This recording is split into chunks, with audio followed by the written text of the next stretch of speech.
Hello friends, welcome to our vlog channel. आज हम visit करने वाले हैं महाराष्ट्र के famous tourist place Lonavala.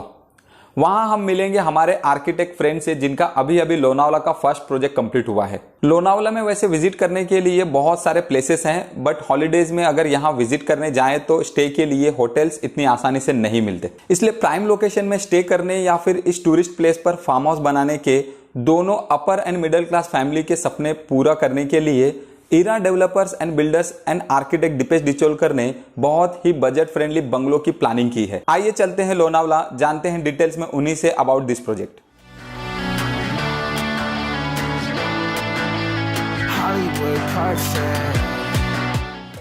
Kalapur toll cross कर लिया हमने। कालापुर टोल के पास में एक फेमस फूड कोर्ट है जहाँ पे हम अभी कुछ स्नैक्स लेंगे और फ्रेश भी हो जाएंगे। इसी फूड कोर्ट के पास में सीएनजी और पेट्रोल पंप भी है जहाँ पे हम अपने कार में फ्यूल रिफिल भी कर लेंगे, सो दैट हमारा टाइम बच जाएगा और हम जल्द से जल्द डेस्टिनेशन पे पहुंच जाएंगे।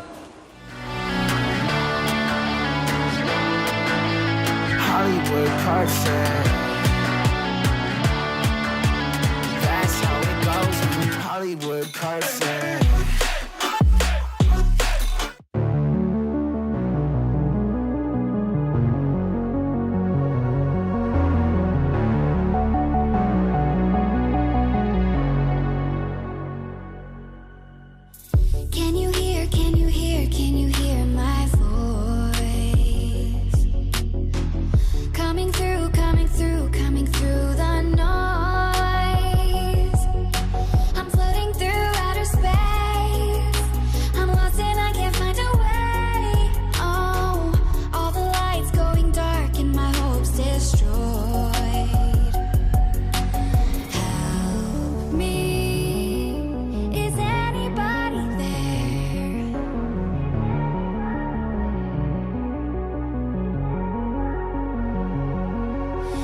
Save me.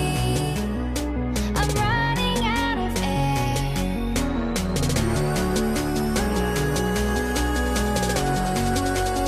Calling out Mayday.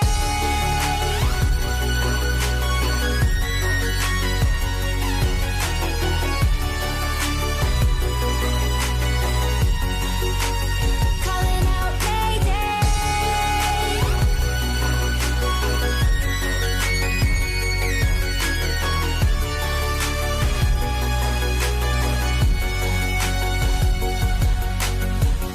It's so dark out here in space. And it's been so long since I've seen a face. My eyes are shut but I can see the void between you and me. And I feel like I'm going insane. Help me. Is anybody there?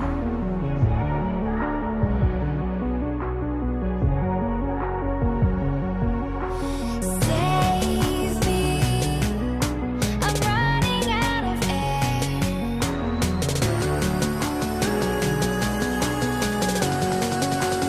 Calling out Mayday.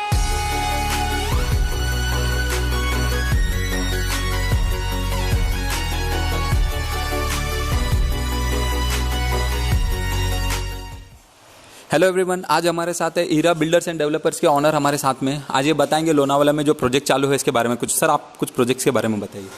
ये अपना 3 गुंठे का plot है। Okay. इसमें अपन एक मतलब बोलते हैं ना नेचुरल टाइप का हाउस बनाया। ओके। इसमें नेचुरल स्टोन है ये, जो वॉल में जो यूज़ किया है। शिरा भी बोलते हैं उसको, जाम्बा भी बोलते हैं। अच्छा। इसका बेनिफिट है कि क्लाइमेट कंट्रोल करता है, मतलब ठंडा रहता है ज़्यादातर। और ऊपर भी हम लोग अपन रूफ के लिए अपन सिंगल सीट यूज़ किया है। गर्म नहीं हो इसके लिए? गरम के लिए कैसा, पहले सीमेंट सीट डाला है हम लोग। ओके। उसके ऊपर मेम्ब्रेन शीट वाटर प्रूफिंग के लिए, और उसके ऊपर डिजाइन का सिंगल सीट डाला है। अच्छा। वो भी मटेरियल वाटर प्रूफ है अपना। ओह, दैट्स गुड। ऐसे तो हाँ। और बाकी अपना जो बाहर का भी जो है 3 गुंठा का क्रॉस प्लॉट है। ओके। उसमें हम लोग गेट से लेके स्विमिंग पूल तक एकदम जगह के हिसाब से पूरा आर्किटेक्ट और हम लोग मिल के प्रॉपर प्लानिंग कर दिया है। ओके, तो ये अभी जैसे लैंड जो है हमारा रोड टच लैंड है, ये तो आगे भी आपने जैसे डेवलप बता रहे कि हो रहे हैं और यहाँ पे भी डेवलपमेंट हो रहे हैं, तो और प्लॉट जो है अवेलेबल है और क्या उसके बारे में कुछ हाँ, बताएं? यहाँ पे और प्लॉट अवेलेबल है, 1 ओके। घंटे से लेके 1 घंटे से लेके 5, 10, 11 घंटे तक। ओके लेकिन हम लोगों का, मेरा क्या, हम लोग डेवलपर है, ओके, हम लोग लैंड ओनर नहीं, तो हम लोग टाई अप कर रहे हैं प्लॉटिंग वाले के प्लॉटिंग साथ। वाले के साथ। तो उनको रिक्वायरमेंट के हिसाब से हम लोग घर बना के दें। ओके, क्लाइंट के रिक्वायरमेंट के हिसाब से नॉट ओनली ऐसे स्ट्रक्चर बट जैसे रिक्वायरमेंट रहेगा उनके उसके अकॉर्डिंगली थोड़ा सा चेंजेस करके। हम लोग कैसा, आप लैंड ले लो, उस पर हम लोग आपको प्लानिंग करके दे देंगे, और आपके बजट के हिसाब से वो भी प्लानिंग होगा। ओके, मतलब आपका जितना बजट है वही हिसाब से हम लोग आपको प्लानिंग दे देंगे। ओके आपके बजट के हिसाब से हम लोग घर कंस्ट्रक्ट करके दे देंगे, ओके ओके बजट और रिक्वायरमेंट के हिसाब से। ओके। तो लोनावाला जैसे अभी बता रहे हम, जैसे लोनावाला एरिया में अभी यहाँ पे बैठे हुए, तो क्या लोनावाला एरिया में ही प्लॉट्स अवेलेबल है या फिर कहीं और भी आपके प्लॉट्स अभी अवेलेबल लोनावाला और प्रोजेक्ट्स है? मतलब बॉम्बे और पुणे के नियर बाय है। बॉम्बे और पुणे के हाँ, नियर बाय। क्योंकि हम लोग भी ज़्यादा दूर जा नहीं सकते, सबको टाइम भी देना पड़ेगा। ओके। तो सर बॉम्बे पुणे उसके नियर बाई ही प्लॉट है, 100-150 किलोमीटर के अंदर के प्लॉट है। ओके गाइज, यहाँ के जो लोनावाला के जो प्लॉट्स हैं, यहाँ की कनेक्टिविटी के बारे में अगर बताए तो यहाँ पे जो पावने लेक है, पावने लेक यहाँ से कुछ, ये प्लॉट अपना ओल्ड मुंबई पुणे हाईवे के हाँ। टच है। ओके, उसमें पावना लेके 10 से 12 किलोमीटर 10 से 12 किलोमीटर के डिस्टेंस। कारला का लेनी, एकवीरा देवी का मंदिर है, ओके कारला का लेनी है यहाँ पे। और नियर बाय कम से कम 6 से 7 डैम है। Oh that's great. मतलब पावना के इधर भी 1-2 डैम है, अंदर कामशेद से लेफ्ट लेंगे तो उपसान वगैरह वो भी डैम है। ओके। और क्लाइमेट के हिसाब से आज भी गर्मी के टाइम भी ना रात को बहुत मतलब अच्छी खासी ठंडी है, ठंडी है यहाँ पे, ठंडा मौसम है। ठंडा मौसम, मतलब आपको फैन का जरूरत नहीं पड़ता है रात को। ओके आज भी। ओके ओके गाइस, अभी आप बिलीव नहीं करोगे, जिस घर में हम लोग बैठे, जिस बंगलो में हम यहाँ से बैठे हैं, मैंने जैसे कि अभी आपको व्यू भी बताया, यहाँ से घर से हम वेट एंड जॉय के स्लाइडिंग भी देख सकते हैं। अभी हम देखते हैं आर्किटेक्ट दीपेश डिचोलकर आर्किटेक्ट है इस प्रोजेक्ट के, इन्होंने ही पूरा ये प्रोजेक्ट डिजाइन किया है। तो इनसे पूछते हैं कि इनके सामने एज अ आर्किटेक्ट क्या चैलेंजेस आए थे। सर आप बता सकते हैं इस प्रोजेक्ट में आपको क्या चैलेंजेस फेस करने पड़े? सो चैलेंजेस वाइज मैं पहले आपको बताऊंगा कि जब हम लोगों ने सर के साथ इनिशियल पहले विजिट किया था, तो कुछ जैसे मैं थ्रू आउट साइट के यहाँ पे अप्रोच हो रहा था, तो बहुत सारे पोटेंशियल कैरेक्टर थे या लोकेलिटी के अंदर। जैसे एज एन आर्किटेक्ट पहले हम लोग को स्टडी करना था कि आजू बाजू कॉन्टेक्स्ट में क्या रहता है, एंड वो बेसिस पे हम लोग ये प्लॉट पे क्या बना सकते हैं। ओके। सो जैसे हम लोगों ने फिजिबिलिटी हम लोगों ने स्टडी किया था, इसके अंदर wet and joy park is a main prime area over here. Yes. So वहाँ पे हाई क्लास एंड के लोग आते हैं, मिडिल क्लास भी आते हैं एंड हायर मिडिल क्लास भी आते हैं। तो वो लोग के लिए स्टे के लिए एक प्रॉपर जगह ऐसा उनको स्टे के लिए नहीं है। So what we have thought, probably we can create some good atmosphere over here in this 2 acre plots. तो इसके लिए हम लोगों ने सर के साथ मिलके, ये जब हम लोगों ने पहले इनिशियल ये विजिट किया था, तो बोले एक लग्जरियस सेगमेंट में एक हम लोग बंगलो का सैंपल एक बार डिजाइन कर लेते, and then we have actually created a prototypes in the form of from middle class group to higher middle class to luxurious class. Okay. तो अभी जैसे इस बंगलो में हम बैठे हैं, तो यहाँ पे इसका कंस्ट्रक्शन कॉस्ट कम करने के लिए और सब जैसे अफोर्डेबल करने के लिए आपने इसमें क्या अलग किया है? जैसे जो मेट्रो सिटीज़ में हम जो बंगलोज देखते हैं क्रोर्स ऑफ रुपीज़ में जाते हैं, तो उतना कंस्ट्रक्शन कॉस्ट नहीं होके भी और क्वालिटी भी उस up to the mark maintain करने के लिए आपने इसमें क्या अलग स्पेशल किया है सर? ओके, जैसे कि फर्स्ट यहाँ पे मतलब ये विद इन दिस लैंड यहाँ पे फाउंडेशन में 1.5 फीट तक अपने को हार्ड स्ट्राटा मिल जाता है, which is apt for our construction. Okay. If you see in the metro city like Mumbai city, it's a reclaim land. तो उसके लिए क्या होता है कि वहाँ पे हम लोग को फाउंडेशन के लिए डीप जाना पड़ता है, तो वहाँ पे मेन बिल्डिंग शुरू होने के पहले फाउंडेशन में ज़्यादा से ज़्यादा कॉस्ट चल जाता है। इसके लिए सर और हम लोग मिलके पहले डिसाइड किया कि क्या आरसीसी जाना, इज इट वायबल? तो हम लोग सर के साथ वो सब मिलके हम लोगों ने सोचा कि नहीं, we should go for a load bearing construction. Okay, तो मींस ये लोड बेरिंग पूरा स्ट्रक्चर बनाया है सबसे पहले, तो इसमें पहले ही आपका प्रोजेक्ट कॉस्ट जो है थोड़ा सा कम हो गया इसके अंदर। प्लस सेकेंडली जैसे हम लोग ने थीम वाइज जा रहे थे कि बंगलो एज एक बंगलो लगना चाहिए, नॉट ओनली कि मेट्रो सिटी में जैसे फ्लैट अंदर आने के बाद ऐसे लगता है फ्लैट का फील आता है, वो नहीं लगना चाहिए। सो लाइकवाइज हम लोगों ने कुछ कैरेक्टरिस्टिक्स जॉट डाउन किए, जैसे कि ट्रेडिशनल मटेरियल है, बिल्डिंग रूम्स के साइजेस, रूम के हाइट, तो वो हिसाब से हम लोगों ने वर्कआउट करके ये हॉल तो अभी आप जैसे देख रहे हो रूम का स्पेशियस, आपने बताया कि रूम बहुत स्पेशियस है, हॉल भी बहुत सारा स्पेशियस दिख रहा है, हम बेडरूम भी अभी हमने देखा तो वो भी बहुत स्पेशियस था। तो सर जैसे मटेरियल यहाँ पे यूज़ किया हमने, तो अभी ये वॉल दिख रही है, इस वॉल का जो मटेरियल है ये ब्रिक वर्क नहीं है, आरसीसी स्ट्रक्चर जैसे आप बता रहे हो, आरसीसी स्ट्रक्चर भी नहीं है, तो आप वॉल के मटेरियल के बारे में कुछ बताइए। सो वॉल मटेरियल एक हम लोग के सिलेक्शन के लिए एक चैलेंज था. जैसे we have thought considering Lonavala climate, एक तो समर के सीजन में यहाँ पे बहुत ज़्यादा गर्मी होता है. Right now you are also feeling यहाँ पे बहुत ज़्यादा टेम्परेचर है. एंड देन रात के समय ड्रास्टिकली टेम्परेचर डाउन होता है. Like for example Mumbai temperature आज के करंट सिनेरियो में 41 डिग्री के आसपास है. और यहाँ पे देखिएगा रात को यहाँ पे टेम्परेचर, कल का ही टेम्परेचर 21 डिग्री के आसपास था. तो क्या होता है, स्टोन एक्चुअली कैरेक्टर ऐसा है कि सुबह के टाइम जो सन के रेडिएशंस है वो एक हद तक उसको ऑब्स्ट्रक्ट कर लेता है. Okay, and just what ever that store heat in that stone material, वो रात के समय जो क्लाइमेटिक डिफरेंस होता है, टेम्परेचर डिफरेंस, जैसे अंदर का टेम्परेचर कम से कम होता है, बाहर का टेम्परेचर कम होता है, तो स्टोन एक ऑपोजिट डायरेक्शन में उसके जो हीट है वो ऑपोजिट डायरेक्शन में थ्रो करना स्टार्ट करता है. उसके वजह से अंदर का टेम्परेचर बैलेंस आउट हो जाता है. That is the main characteristics of laterite stone. और इसके लिए हम लोगों ने, सर ने भी बोला कि लैटराइट स्टोन का पहले मतलब कॉस्टिंग वाइज सर को बहुत वर्किंग करना पड़ा. सेकेंडली उसके अंदर एक मेन चैलेंज था लैटराइट स्टोन में, उसका weight and then height of the structure. Yes, height तो बहुत ज्यादा है. यस, सो एक पर्टिकुलर हाइट के बाद, मतलब जैसे हम लोग बोलते हैं 9 फीट के बाद कंस्ट्रक्शन करना it is very difficult in the same height, double height में काम करने के लिए.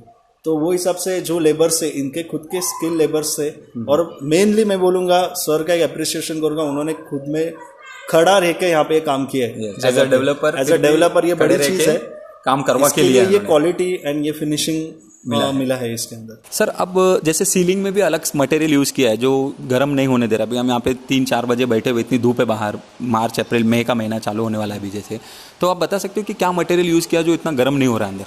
ओके, ट्रेडिशनली हम लोग कोई भी रूरल टाइप या फिर कोई भी बंगलो विलास हम लोग बात करते हैं, then we usually go for a Mangalori types roof, sloping roof में इन केस हम लोग बोलेंगे तो.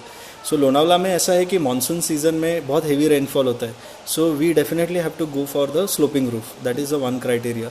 सेकेंडली, स्लोपिंग रूफ में मटेरियल्स क्या हम लोग यूज़ करते हैं which will be durable. Secondly, leakage wise कोई इशू होना नहीं चाहिए. एंड हीट से हम लोग को उसका टेम्परेचर भी मेंटेन रहे. जैसे मैंने अभी एक्सप्लेन किया कि वॉल्स, स्टोन वॉल्स हम लोग को वर्टिकली सेव कर रहे हैं, बट व्हाट अबाउट जो मैक्सिमम जो कवरेज होता है सन से, तो उसके लिए रूफ का मेन पार्ट रहता है. सो जैसे मैंने रूफ के लिए आपको बताया कि ट्रेडिशनली हम लोग जो रूफ यूज़ करते हैं, तो we usually go for a Mangalore tiles roof, या फिर अभी आजकल corrugated roof which is a very easily available solution. But वो मटेरियल्स में बहुत हीट और बहुत टेम्परेचर कंट्रोल करना बहुत डिफिकल्ट होता है उसके अंदर. सो हम लोगों ने कोई नया इनोवेटिव मटेरियल, सर ने हम लोग को एक एग्जांपल के लिए एक जगह पे लेके गए थे, वो मटेरियल हम लोग को ने दिखाया. अंदर का हम लोगों ने पूरा स्टडी किया, तो उसमें टेम्परेचर डिफरेंस बहुत अलग लेवल का आया था. तो हम लोगों ने मेन टॉप लेयर में यूज़ किया है वो सिंगल शीट है which is a 4 feet roll. वो throughout roll installation wise कैसे होता है कि वो थ्रू आउट रोल रूफ के यहाँ पे ले करते एंड देन नीचे से उसको हीट करते एंड देन वो ऑटोमेटिकली वो स्टिक्स को प्रेस करते हैं. मतलब मल्टी लेयर शीट है. सेकेंडली, उसके नीचे हम लोगों ने इंसुलेशन डाला हुआ है टू अवॉइड और to control the heat. Like जैसे मैंने स्टोन में बताया आपको कि स्टोन इटसेल्फ इंसुलेशन का काम करता है, वैसे ऊपर सिंगल शीट वो इंसुलेशन का काम नहीं करते, उसके लिए एडेड इंसुलेशन हम लोग को ऐड करना. सेकेंडली, उसके नीचे हम लोग अब जैसे देख रहे हो कि यहाँ पे हम लोगों ने पीवीसी शीट ऐड किया हुआ है. एंड पीवीसी शीट बहुत अलग अलग वेरिएंट्स में, अलग अलग फिनिशेस में आता है. अब वुडन टेक्सचर्स है जैसे हम लोगों ने यहाँ पे किया है, which will give a very authentic look and very luxurious look to the bungalow in the wooden form. तो वो हिसाब से हम लोगों ने पीवीसी शीट यूज़ किया. पीवीसी शीट का मेन फंक्शनलिटी है कि which is a water proof, light weight and installation के लिए सबसे ईजी कर देता है. उसमें कंस्ट्रक्शन काम इजीली हो जाता है और स्पीड हो जाता है. सर, अभी जैसे यहाँ पे हम लोग देख रहे हैं कि इतना बड़ा बंगला है, तो इसमें कितना टोटल एरिया है, कितने बेडरूम, हॉल, और जो हम यहाँ पे सब अरेंजमेंट देख रहे हैं, किचन है ऊपर सब अवेलेबल, तो कितना टोटल एरिया और क्या क्या इसमें फीचर्स है देख सकते हैं? सबसे पहले ये बंगलो डिज़ाइन करने के लिए सबसे बड़ा चैलेंज था कि ये सिंगल स्टोरी में डिज़ाइन करने का था, which was the main builder sir का हमारा रिक्वायरमेंट था. तो उसके लिए हम लोगों ने बहुत सोचा कि किस तरीके से उसको अलग अलग प्लानिंग में काम करें. जैसे मल्टी ऑप्शंस हम लोगों ने किए थे. अच्छा, so one of the option we have finalize is this, in that hall एक मेन आपको बड़े साइज का मिलेगा विच इज़ अराउंड 20 फीट के आसपास का आपका लेंथ वाला हॉल है, which is having the open kitchen, which is a very much the main characteristics to the bungalow. क्योंकि हम लोग कैसे होता है कि फ्लैट के अंदर फुल फ्लेज वर्किंग किचन देते हैं, but bungalow is a weekend home. You can't you don't have to cook Every time. every time. So whatever आप माइक्रोवेव में गर्म करो या फिर बेसिक छोटे बच्चे रहते हैं उनके लिए कोई दूध गर्म करने का है उसके लिए बेसिक आप यूज़ कर सकते हो. वॉश बेसिंग बेसिक फंक्शनलिटी दिया है. फ्रिज के लिए वो सब एक पॉइंट्स देके रखे कुछ बेसिक एमिनिटीज देके रखा है इसके अंदर. ओके. सेकेंडली जैसे आप देखोगे तो ओपन किचन के हिसाब से हम लोग को एक बड़ा हॉल जैसे एंट्री करते एक बड़ा एम्बियंस वाइज आपको एक लुक मिल गया which is a main first impact to the bungalow हम लोगों को. Yes yes. And secondly the double height which is a main characteristics of this hall.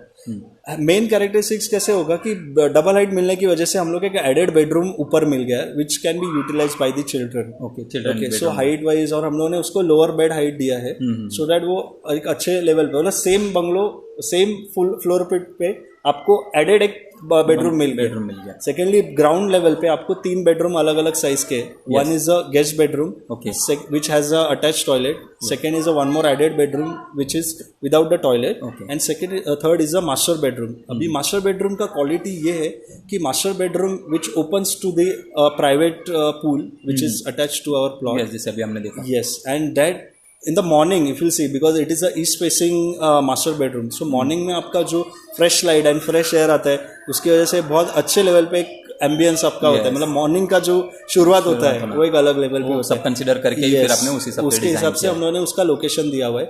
Secondly master bedroom से आपको एक वेट एंड जॉय का एक क्लियर व्यू मिलता है without disturbance.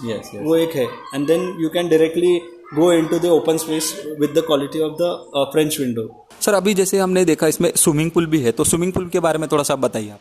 Okay. Swimming pool जैसे आप देखोगे तो हम लोगों ने स्पेसिफिकली ईस्ट फेसिंग रखा है swimming pool which has having the 2 sides of swimming pool which we have designed in the L shape format. Okay. One is a 15 by 9 feet and secondly 8 by 5 feet. 8 by 5 feet is for the children and 15 by 9 feet is for the young लोगों के लिए adults के लिए है. Sir अभी इतना बड़ा plot है 3200 स्क्वायर फीट का टोटल प्लॉट है 4 BHK स्विमिंग पूल और इतना हाइट के साथ आप चिल्ड्रेन बेडरूम भी बता रहे हो तो इसका टोटल कंस्ट्रक्शन कॉस्ट हमारे व्यूवर्स एक बार जानना चाहेंगे. कंस्ट्रक्शन कॉस्ट मेरा ना कम से कम 60-65 लाख है. Total 60 to 65 lakh rupees. Yes. इतना सब इंक्लूडिंग प्लॉट है ये आप बता रहे हो. Without plot. और अगर प्लॉट के साथ अगर टोटल आप बताना चाहेंगे तो कितना हो सकता है. नियर बाय 80 लाख तक टोटल कॉस्ट अपना ये टोटल जितना 4 BHK हम देख रहे हैं जितना पूरे बंगलों का 80 लाख तक पूरा हो जाएगा. तो आप जैसे देख सकते हो कि फर्निश है. यस ये फुल फर्निश मतलब खाली आपको आके रहना है. यस. कर्टन से लेके गैस से लेके सब कुछ including all ready to move आप जाके सीधा यूज कर सकते हो. यस जैसे आप देख रहे हो कि सर ने बताया 80 लाख में 4 BHK है और आप यहाँ पे डायरेक्ट इतना ये कर सकते हैं. सर अभी किसी कस्टमर को सपोज 80 लाख का बजट नहीं है या फिर 80 लाख से ज़्यादा है तो वो अपने हिसाब से बड़ा लेके डिज़ाइन आप करके उनको बना के दे सकते हैं. अगर किसी का रिक्वायरमेंट रहेगा कि मेरा बजट 50 लाख का है यस तो वो बजट में भी हम लोग कंस्ट्रक्शन करके दे देंगे. कंस्ट्रक्शन करके उनके रिक्वायरमेंट के हिसाब से हम लोग उनके बजट के हिसाब से हम लोग घर बना के दे सकते हैं. ओके. जैसे कि सर बता रहे हैं कि कस्टमाइज आप यहाँ पे जो है कस्टमाइज भी हम लोगों को बंगलो और प्लॉट के ऊपर डिज़ाइन करके कंस्ट्रक्शन के साथ में पूरा इंक्लूडिंग करके भी मिल सकता है. तो गाइज ये थे हमारे डेवलपर्स और Deepesh architect Deepesh ji. So thanks a lot for watching this video. मैं शुक्रिया करना चाहूँगा इरा बिल्डर्स एंड डेवलपर्स के ऑनर मिस्टर प्रेमचंद जी और आर्किटेक्ट मिस्टर दीपेश डिचोलकर दोनों का हमें टाइम देने और प्रोजेक्ट के बारे में ब्रीफ में एक्सप्लेन करने के लिए. लोनावाला में स्टे करने के लिए या फिर यहाँ फार्म हाउस लेने के लिए आप डिस्क्रिप्शन में दिए गए डिटेल्स पे कांटेक्ट कर सकते हैं. वीडियो पसंद आया हो तो आप वीडियो को लाइक करें, शेयर करें और चैनल को सब्सक्राइब करना ना भूलें.